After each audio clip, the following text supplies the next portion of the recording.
Olen kirjailija Kari Honkanen, 58 vuotta.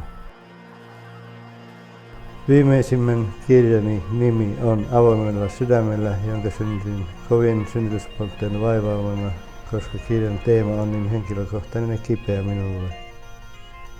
Nimittäin 6. päivä helmikuuta 2013 muutti loppuelämäni kertaheitolla.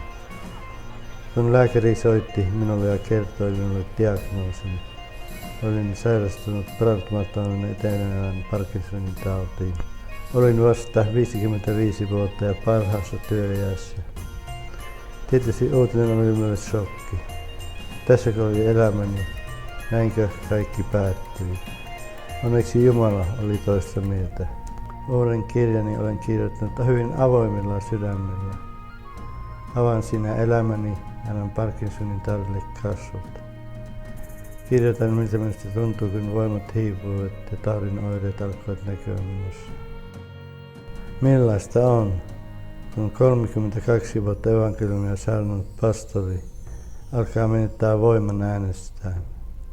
Kirjoitin, miltä tuntuu istua parantumiskokouksissa, kun luvattua parantumista ei tapahdukaan.